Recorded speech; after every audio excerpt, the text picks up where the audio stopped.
चलिए बच्चों, रिवीजन शुरू करते हैं हम लोग या दोहराव शुरू करते हैं। पाठ 1 कक्षा 4 विषय हिंदी। पहला पाठ है कविता के रूप में अगर न होते। इस कविता के अंदर बताया गया है, अगर न होता चांद रात में हमको दिशा दिखाता कौन, अगर न होता सूरज दिन को सोने सा चमकाता कौन, अगर न होती निर्मल नदियां जग की प्यास बुझाता कौन, अगर न होते पर्वत मीठे झरने भला बहाता कौन, अगर न होते बादल नभ में इंद्रधनुष रच पाता कौन, अगर न होते हम तो बोलो ये सब प्रश्न उठाता कौन। इस कविता के माध्यम से कवि ये कहना चाह रहा है कि प्रकृति के भी नियम होते हैं। यदि प्राकृतिक तत्व उन नियमों का पालन न करें तो पृथ्वी पर कोई भी कार्य सुचारू रूप से नहीं हो पाएगा। वे सारे प्रकृति के तत्व सूर्य, चंद्रमा, नदी, इनके महत्व को इस कविता के माध्यम से बताया गया है। चलिए हम लोग रिवीजन देखते हैं। सबसे पहले मौखिक प्रश्न पत्र। यह कविता किसने लिखी है? उत्तर में मैंने आपको लिखवाया था, यह कविता श्री बाल स्वरूप राही द्वारा लिखी गई है। कवि किससे प्रश्न पूछ रहा है? यहाँ पर कवि अपने आप से प्रश्न पूछ रहा है। दिशा बदलने का कैसे पता चलता है? उत्तर में हम लोगों ने लिखा है कि दिशा बदलने का पता हमें चांद के चलने से या चांद के रात के समय दिशा बदलने से हमें दिशा बदलने का पता चलता है। कविता कंठस्थ कर कक्षा में सुनाए। यह कविता कंठस्थ कर अपने माता पिता को सुनाए। उम्मीद है आप लोगों ने कविता कंठस्थ कर ली होगी। लिखित प्रश्नों पर आते हैं। चांद से धरती को क्या सहायता मिलती है? उत्तर में हम लोगों ने लिखा है, चांद रात में दिशा का ज्ञान कराता है और इस प्रकार धरती की चांद सहायता करता है। अगला प्रश्न है, सूरज हमारे लिए किस प्रकार उपयोगी है? इसका उत्तर है, सूरज हमें रोशनी और गर्मी देता है, इसके माध्यम से सूरज हमारे लिए उपयोगी है। अगला प्रश्न है, नदियां और पर्वत धरती को क्या देते हैं? इसका उत्तर है, नदियां धरती को निर्मल जल और पर्वत हमको झरने देते हैं। ठीक है, अब यहाँ पर ये समाप्त हो गया। अगला प्रश्न है, इंद्रधनुष की रचना कैसे होती है? इंद्रधनुष की रचना तब होती है जब पानी भरे बादलों पर सूरज की किरणें पड़ती हैं, तब इंद्रधनुष बनता है। बहुविकल्पी प्रश्न हम लोग देख लेते हैं। रात में दिशा कौन दिखाता है? रात में दिशा चांद दिखाता है। झरने कहाँ से निकलते हैं? झरने पहाड़ों से निकलते हैं। अभी हम लोगों ने कविता में पढ़ा। नंबर 3, इंद्रधनुष में कितने रंग हैं? इंद्रधनुष में हमको मालूम है 7 रंग होते हैं। चलिए पार्ट 2 करते हैं। पार्ट 2 का नाम है फिर बोरा आम। प्रस्तुत पाठ के अंदर आम के पेड़ के विषय में सारी जानकारियां दी गई है। पाठ के शुरू में दिया हुआ है इस पाठ के बारे में कि प्रत्येक फल की एक जीवन यात्रा होती है। आम की यात्रा भी शुरू होती है वसंत ऋतु से, जब आम के पेड़ों में बोर लग जाते हैं। पके हुए रसीले व स्वादिष्ट आम के विविध रूपों व उनकी उपयोगिता वर्णन इस पाठ में है। इस पाठ में आम के बारे में महत्वपूर्ण जानकारियां दी गई है। ये बताया हुआ है कि आम कहाँ लगते हैं, बोर कहाँ लगते हैं, आम किस ऋतु का फल है। ये सारी जानकारियां इस पाठ में दी गई है। आम के पेड़ का एक एक भाग बहुत ही उपयोगी होता है। अपने अनोखे स्वाद और गुणों के कारण आम को फलों का राजा भी कहा जाता है। चलिए हम लोग प्रश्न उत्तर करते हैं।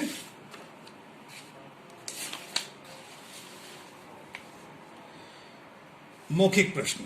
आम किस मौसम का फल है? आम गर्मी के मौसम का फल है। आम के बोर कहाँ लगते हैं? आम के बोर, उत्तर में हमने लिखा है, आम के बोर आम के पेड़ पर टहनियों के छोर पर या किनारे पर लगते हैं। हवन में कौन कौन सी लकड़ी प्रयुक्त की जाती है? हवन में आम के पेड़ की लकड़ियों को प्रयोग किया जाता है या हवन में आम की लकड़ी प्रयुक्त की जाती है। नंबर 4 घ प्रश्न, लू से बचने के लिए क्या पीते हैं? उत्तर में हमने लिखा है, लू से बचने के लिए हम कच्चे आम का पना पीते हैं। अगला प्रश्न है, आम में कौन सा विटामिन होता है? इसका उत्तर हम लोगों ने लिखा है, आम में विटामिन ए होता है। लिखित प्रश्नों पर आते हैं। आम बोरा गया से क्या तात्पर्य है? पाठ के अंदर कहा गया है आम बोरा गया। प्रश्न में यही पूछा गया है आम बोरा गया से क्या तात्पर्य है। इसके उत्तर में हम लोगों ने लिखा है कि आम के बोर टहनियों के छोर पर लगते हैं। यह हल्के पीले रंग के छोटे छोटे फूलों का एक गुच्छा होता है। इसमें असंख्य फूल होते हैं, बहुत सारे फूल होते हैं, जिसमें से कुछ फूल गिर जाते हैं और कुछ जो फूल रहते हैं वो पेड़ पर रह जाते हैं, वही बाद में आम बनते हैं। इस पूरी प्रक्रिया को आम बोरा जाना कहते हैं। आम के पेड़ के ऊपर बोर लगना, बोर में से फूल निकलना, उन फूलों का नीचे गिरना, कुछ फूल आम के पेड़ पर ही रह जाना और बाद में उनको फल बनना, इस पूरी प्रक्रिया को आम बोरा गया कहते हैं। अगला प्रश्न है आम की गुठलियां किस किस काम आती है? उत्तर में हम लोगों ने लिखा है आम की गुठलियों से तेल निकाला जाता है एवं इसको उबालकर इसके गूदे से रोटी भी बनाई जाती है। अगला प्रश्न है आम की 10 किस्मों के नाम लिखें। आम की 10 किस्मों के नाम उत्तर में हमने लिखे हैं। आम की 10 किस्मों के नाम इस प्रकार हैं। पहला बेगम पसंद, दूसरा दशहरी, तीसरा लंगड़ा, चौथा चौसा, पांचवा नीलम, छठा अल्फांसो, सातवां मालदा, आठवां सफेदा, नौवां सिंदूरी और उसके पश्चात लास्ट 10वां तोतापरियाम। अगला प्रश्न है अंतर्राष्ट्रीय बाजार में भारतीय आम का महत्व शीर्षक पर एक अनुच्छेद लिखो। उत्तर में हम लोगों ने लिखा है कि भारत के आमों की चर्चा देश विदेश में फैली हुई है। आमों का रसीला स्वाद सबको अपनी ओर आकर्षित करता है। अंतर्राष्ट्रीय बाजार में भारत के आम सर्वाधिक पसंद किए जाते हैं। इनसे निर्मित अचार, खटाई, अमचूर मसाले, आम पापड़ आदि की बिक्री देश में ही नहीं वरन विदेशों में भी सर्वाधिक है। अब हम लोग करते हैं बहुविकल्पीय प्रश्न। बहुविकल्पीय प्रश्न में पहला बहुविकल्पी है आम किस मौसम का फल है? आपको मालूम ही है आम गर्मी के मौसम का फल है। हम लोगों ने पढ़ा है अभी। आम के बोर कहाँ लगते हैं? तने पर, डालों पर, टहनियों के छोर पर या पत्तियों के बीच? कौन सा विकल्प सही है इसमें? आम के बोर कहाँ लगते हैं? टहनियों के छोर पर या टहनियों के किनारे पर। अगला बहुविकल्पीय है हवन पूजन में किस पेड़ की लकड़ियां जलाई जाती हैं? जब हवन पूजन होता है घरों में तो किस पेड़ की लकड़ियों का प्रयोग किया जाता है? पहला विकल्प है अशोक, आम, इमली, बरगद। अशोक के पेड़ का उपयोग नहीं होता है, इमली के पेड़ का भी नहीं उपयोग होता है और बरगद का पेड़ पवित्र माना जाता है, इसलिए बरगद का पेड़ को नहीं उपयोग किया जाता है। आम की लकड़ियों का उपयोग हवन पूजन में किया जाता है। घ अगले बहुविकल्पी बातें अंतरराष्ट्रीय आम महोत्सव का आयोजन किया जाता है। इस बहुविकल्पीय में पूछा गया है कि अंतरराष्ट्रीय आम महोत्सव का आयोजन कहाँ किया जाता है। जगह के नाम में लिखा हुआ है, 4 शहरों के नाम है बनारस में, मुंबई में, लखनऊ में या दिल्ली में। इसमें से कौन सा विकल्प सही है? अंतरराष्ट्रीय आम महोत्सव का आयोजन कहाँ किया जाता है? दिल्ली में। उत्तर क्या है इसका? दिल्ली में अंतरराष्ट्रीय आम महोत्सव का आयोजन किया जाता है। चलिए ये प्रश्न करते हैं, एक से अनेक बनाकर लिखें। मतलब यहाँ पर जो शब्द दिया गया है उसको बहुवचन बनाना है या उसका अनेक बनाकर लिखना है। जैसे यहाँ पर एक उदाहरण दिया गया है टहनी। टहनी में बड़ी की मात्रा है, ये एक शब्द है। जब इसको हम लोग बहुवचन बनाते हैं तो क्या होगा? पहली चीज, जो बड़ी की मात्रा थी वो हमेशा सदैव छोटी की मात्रा बन जाएगी और इसका हम लोग बहुवचन बनाएंगे। टहनी, टहनिया। यहाँ पर आप देखेंगे कि बड़ी की मात्रा छोटी की मात्रा में परिवर्तित हो गई। अगला यहाँ पर दिया हुआ है गुठली। गुठली को जब हम लोग करेंगे तो गुठलियां। इसी तरह मंजरी तो मंजरियां। लकड़ी, लकड़ियों में परिवर्तित हो जाएगा। यहाँ पर मात्रा ड़ी के अंदर छोटी हो जाएगी, मंजरी के अंदर री की में मात्रा छोटी हो जाएगी। रोटी, रोटी को जब हम लोग बहुवचन बनाएंगे तो रोटी की जो टी की मात्रा है वो छोटी हो जाएगी। रोटियां, मैं आपको बता देता हूं, रोटियां। अब आते हैं बहुविकल्पीय प्रश्नों पर। कौन सा शब्द विशेषण नहीं है? कौन सा शब्द विशेषण नहीं है? भारतीय, विदेशी, देश या देशी। यहां पर देश शब्द जो है वो शब्द विशेषण नहीं है। केरी का बहुवचन है। केरी का बहुवचन केरियां, केरिया, केरियों और केरिए। यहां पर कौन सा सही है? यहां पर ये दोनों एक जैसा है, केरिया और केरिया, लेकिन यहां पर छोटी ई की मात्रा है। अभी हम लोगों ने देखा था जब अनेक बनाना रहता है, बहुवचन बनाना रहता है, ये केरी से बहुवचन बनाया हुआ है केरिया। तो केरी में जब बड़ी ई की मात्रा आती है और जब इसका बहुवचन बनाते हैं तो ये छोटी ई की मात्रा बन जाता है, इसलिए ये वाला विकल्प सही है। यहाँ पर बहुवचन बनाया है लेकिन मात्रा छोटी नहीं हुई, इसलिए ये विकल्प गलत है और ये विकल्प सही है। चलिए अब हम लोग पाठ 3 पर आते हैं। चलिए बच्चों अगला पाठ करते हैं। अगला पाठ गुलामी से मुक्ति, पाठ 3। पाठ का नाम है गुलामी से मुक्ति। मैंने आपको बताया था जब हम लोगों ने पाठ का वीडियो बना के भेजा था कि ये एक विदेशी कथा है। ये मूलतः एक साहस की कथा है। प्राचीन समय में गुलामी की प्रथा थी और गुलामों के साथ बहुत बुरा व्यवहार किया जाता था। पशुओं की स्वामी भक्ति और सरल हृदयता के किस्से तो आपने सुने ही होंगे। प्रस्तुत पाठ में एक गुलाम कष्टों से छुटकारा पाने के लिए जंगल में एक शेर की गुफा में शरण लेता है। शेर और उस गुलाम की मित्रता और उससे होने वाले निष्कर्ष या परिणामों का वर्णन इस कथा के अंदर या इस कहानी के अंदर किया गया है।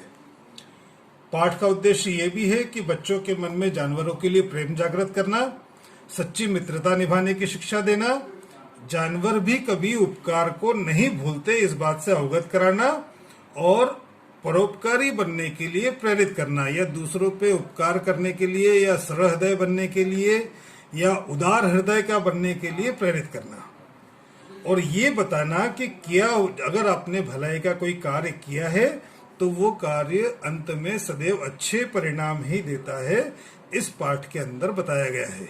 चलिए हम लोग अब प्रश्न उत्तर करते हैं। चलिए प्रश्न उत्तर शुरू करते हैं। सर्वप्रथम मौखिक प्रश्नोत्तरों से। एंड्रोक्लीस कहाँ रहता था? पहला प्रश्न है एंड्रोक्लीस कहाँ रहता था? पाठ के अंदर या प्रश्नोत्तर जब हम लोगों ने लिखे हैं उसमें मैंने बताया है एंड्रोक्लीस इटली के रोम नगर में रहता था। इटली के कहाँ रहता था? एंड्रोक्लीस इटली के रोम में रहता था। दूसरा प्रश्न है उसके मालिक का स्वभाव कैसा था? इसका उत्तर हम लोगों ने लिखा है उसके मालिक का स्वभाव बहुत क्रूर था या बहुत कठोर था। नंबर तीसरा प्रश्न गुलाम के भागने पर उसे क्या सजा दी जाती थी? इसका उत्तर है गुलाम के भागने पर उसे मृत्यु दंड की सजा दी जाती थी। अगला प्रश्न है एंड्रोक्लीस भागकर कहाँ छिपा? उत्तर है इसका एंड्रोक्लीस भागकर पहाड़ी के अंचल में जहां एक गुफा थी वहां उस गुफा में छिपा। अगला प्रश्न है वह गुफा किसकी थी? इसका उत्तर है वास्तविक रूप में वह गुफा एक शेर की थी। लिखित प्रश्नों पे आते हैं। पहला प्रश्न है लिखित प्रश्नों में, इसके अंदर प्रश्न क एंड्रोक्लीस कौन था? वह मालिक के घर से क्यों भाग गया था? इसका उत्तर आएगा एंड्रोक्लीस एक गुलाम था या एक सेवक था या एक नौकर था, वह मालिक के क्रूर स्वभाव के कारण घर से भाग गया। ख प्रश्न है गुफा में पहुंचकर शेर ने एंड्रोक्लीस पर हमला न करके अपना पंजा आगे क्यों बढ़ा दिया? इसका उत्तर है कि शेर के पंजे में कांटा चुभा हुआ था, उसे निकालने के लिए शेर ने अपना पंजा एंड्रोक्लीस की ओर बढ़ा दिया। एंड्रोक्लीज की शेर से मित्रता कैसे हुई? एंड्रोक्लीज ने शेर के पंजे से जब कांटा निकाल दिया और उसके घाव पर, जो जख्म हो गया था कांटा निकालने के कारण, उसके घाव पर दवाई लगाई और वह जख्म ठीक हो गया। उसके बाद एंड्रोक्लीज और शेर में मित्रता हो गई। अगला प्रश्न है, एंड्रोक्लीज को भूखे शेर के आगे क्यों डाल दिया गया? एंड्रोक्लीज को मृत्युदंड मिला था या मृत्युदंड की सजा मिली थी, जिसके कारण उसको भूखे शेर के आगे डाल दिया गया। अगला प्रश्न है, एंड्रोक्लीज के जीवन में क्या परिवर्तन आया? एंड्रोक्लीज के जीवन में यह परिवर्तन आया कि एंड्रोक्लीज सदा के लिए दासता के जीवन से मुक्त हो गया। दासता का जीवन मतलब नौकर का जीवन या सेवक के जीवन से उसको राजा ने मुक्त कर दिया।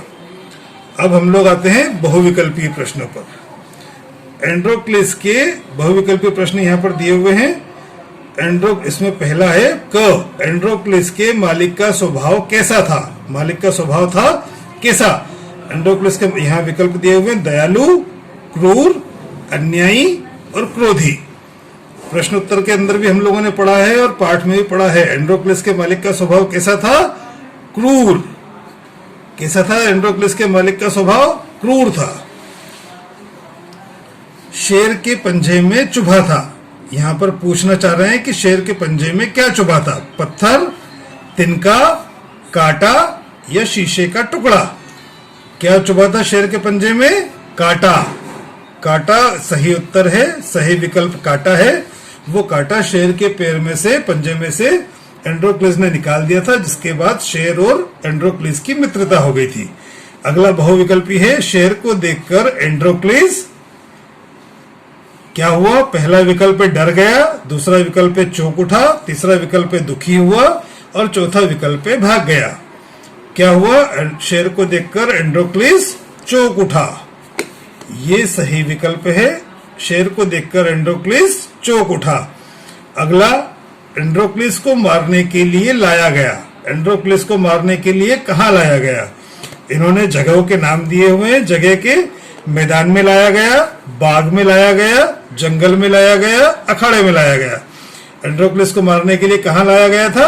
अखाड़े में लाया गया था, जहां पर चारों ओर लोग बैठे थे और अखाड़े में एंड्रोक्लीज को शेर के सामने लाया गया था। एक शब्द लिखे। यहाँ पर विकल्प दिए हुए हैं, बेड़िया, क्रूर, अखाड़ा, हथकड़ियां, दयालु। पहला है क, जिसे दया न आती हो वो क्रूर।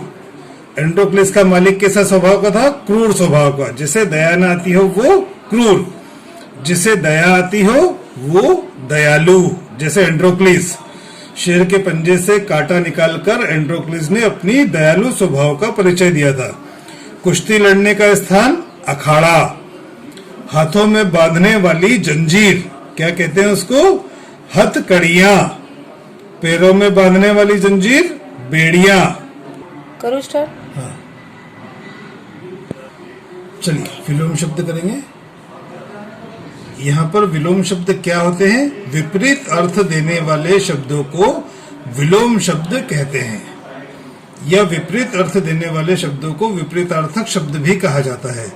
इन शब्दों के विलोम लिखें।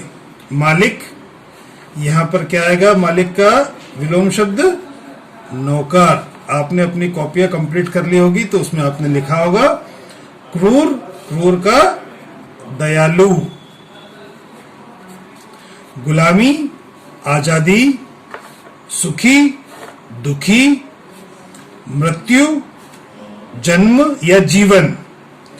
युद्ध, शांति। मुक्ति, पराधीन या गुलामी। स्वतंत्र, परतंत्र। इसके पश्चात बहुविकल्पीय प्रश्न। जंगल में रहने वाला क, पहला बहुविकल्पी है। जंगल में रहने वाला वाक्यांश के लिए एक शब्द है। जो जंगल में रहता है उसे क्या कहते हैं? सन्यासी, जंगली, भील और आदिवासी। ये चार विकल्प दिए हुए हैं। इसका सही उत्तर क्या आएगा? जंगल में रहने वाला वाक्यांश के लिए एक शब्द क्या है? जंगली। इसका सही विकल्प है जंगली। कौन सा शब्द संज्ञा नहीं है? मालिक, अखाड़ा, पिंजरा और स्वतंत्र। इनमें स्वतंत्र जो है वो शब्द संज्ञा नहीं है, वो एक स्थिति का विवरण है। किस शब्द में अनुनासिक का प्रयोग नहीं होना चाहिए? किस शब्द में अनुनासिक का प्रयोग नहीं होना चाहिए? पांव, काटा, पसंद और आंधी। यहां पर सही विकल्प है पसंद। पसंद शब्द में अनुनासिक का प्रयोग नहीं होना चाहिए। प्रिय बच्चों, यहाँ पर हमारा रिवीजन समाप्त होता है।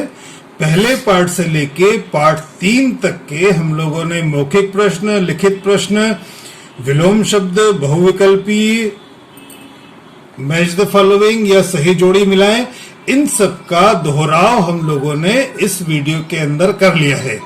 आपसे भी उम्मीद की जाती है कि इस रिवीजन वाले पार्ट के साथ साथ अपना स्वयं का रिवीजन करें और प्रत्येक दिवस एक एक पाठ के प्रश्नोत्तर, शब्दार्थ, बहुविकल्पीय प्रश्न, इनको थोड़ा थोड़ा करके याद करते रहें। इनको लिख लिख कर याद करें। परीक्षा मैंने आपको बताया बहुत पास आ चुकी है और बहुविकल्पीय प्रश्न ज्यादा पूछे जाएंगे, विवरणात्मक प्रश्न आपसे कम पूछे जाएंगे। आप ये सब तभी कर पाएंगे जब आपने अच्छे से रिवीजन करेंगे या दोहराव करेंगे। हमारा तकरीबन पाठ यूनिट टेस्ट के लिए हमारा कोर्स समाप्त हो चुका है। 3 पाठ ही उसके अंदर आएंगे। मैं उम्मीद करता हूं कि आप लोगों ने कॉपी भी कंप्लीट कर ली होगी और अच्छे से रिवीजन करके आप अच्छे नंबर लेके आएंगे। मेरी आप सबको शुभकामनाएं। एक बहुत महत्वपूर्ण बात जो आपको बतानी रह गई थी वो ये, जैसा कि मैंने आपको बताया कि आपको ऑनलाइन परीक्षा के अंदर बहुविकल्पीय प्रश्न ज्यादा पूछे जाएंगे। मैं आपको सलाह दूंगा कि जो प्रश्न उत्तर हम लोगों ने किए हैं, चाहे वो मौखिक प्रश्न हो या लिखित प्रश्न हो, उन प्रश्नों को भी बहुविकल्पीय प्रश्नों में परिवर्तन करके बहुविकल्पीय प्रश्नों के रूप में पूछा जा सकता है। मैं एक बार फिर से आपको रिपीट कर देता हूं, जो मौखिक और लिखित प्रश्न हैं उनको भी बहुविकल्पीय प्रश्न बनाकर प्रश्न पत्र में या परीक्षा में पूछा जा सकता है।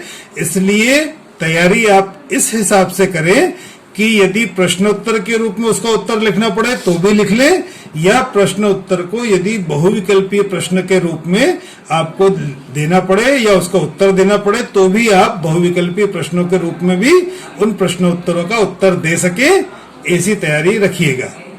एक बार पुनः शुभकामनाएं। धन्यवाद।